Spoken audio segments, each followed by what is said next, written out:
Hi, I'm Chris Ryan, and today I'm going to show you how you can use your upper body better in your golf swing, which is ultimately going to help you hit better shots out on the golf course.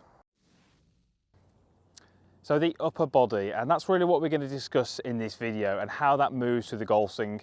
And we're going to give you a couple of little drills, and we're going to talk a little bit about what I tend to see as being sort of common traits, from the handicap golfer. But really this video is more a case of just trying to get some information over to you so you can better understand how you need to move your body in the golf swing. So in the golf swing we have, or in the upper body, we're going to look at 3 different movements that we can have. Now there are more, we can have different ones in there, but we're just going to talk about 3 to begin with. And the one that most people I think will be fairly happy with would be rotation. So if I just stood in a normal kind of standing position, this would be what we would class as rotation. And I think we'd all agree that that would be present in our golf swing. So we'd have some amount of rotation. Obviously some in the backswing and some in the downswing. The other thing we could have is forward bend. So that would be this way, and then obviously we've got the opposite would be what we class as extension. And again, I think you're going to be fairly happy that we would have some of that at address. And the other one we're going to talk about is what we call side bend. So side bend is when I would bend over either to my left or to my right. So we have these 3 movements, and effectively, at any point throughout your golf swing, whether that be setup, whether that be backswing, halfway down, whatever it may be, you're going to have a combination of those 3 movements. Now, if you have, let's say, maybe videoed your golf swing, maybe someone else has looked at your golf swing, and you're not really happy with how you're moving your body, it's going to be one of those 3 things that's maybe not quite correct.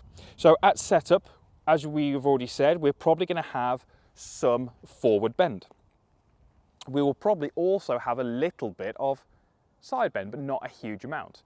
Now in our backswing, again, we change that relationship. And this is where, unfortunately the golf swing can get quite difficult, because we are constantly changing those 3 kind of measurements, if you like.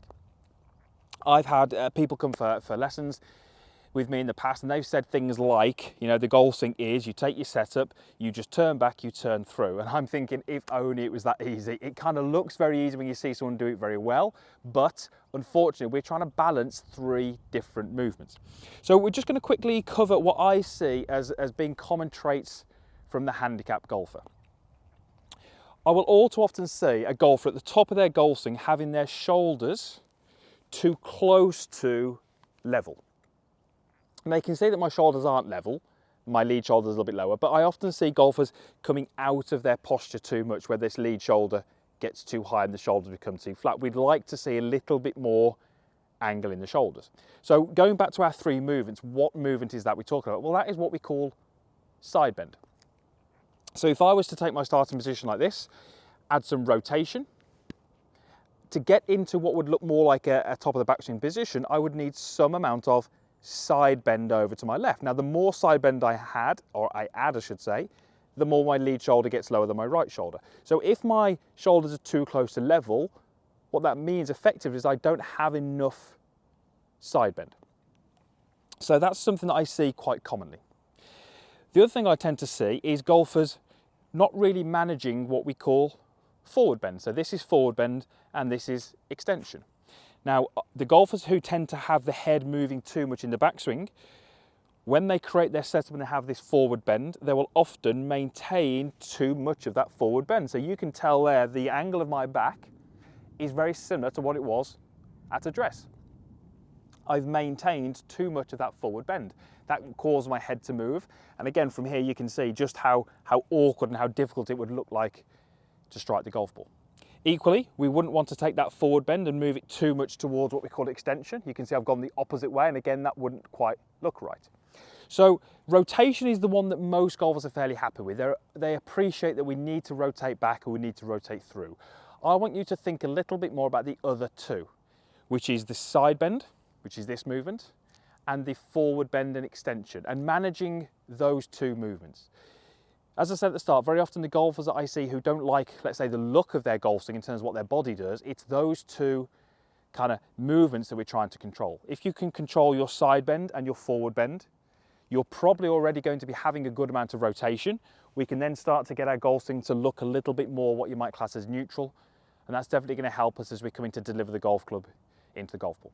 So as I said at the start, not as many drills in this video, just more a case of passing some information over to you so you can maybe start to think a little bit differently about how you move your body, and maybe just give you some new ideas when you go into practice. You can see many of the swings I've done here, not with a golf club, I've had it across my shoulders. You can definitely practice this at home, you know, just creating your posture and actually just making some movements where you feel like you're moving your body into the desired positions. Right, let's see if I can implement some of those things into a golf swing. This is the 18th hole at the Forest of Arden. It's a par 3, and I'm not really going to go for that flag because it's tucked away on the left-hand side of the green. If you can see it, I'm just going to try and hit this one into the middle of the green.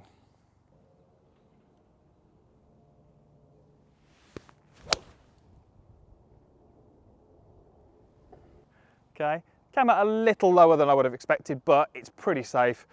I would back myself to make a par from there. So upper body, how we move it in the golf swing is really key. That's going to definitely affect the shape of your swing, the look of your swing, and ultimately what happens down at impact.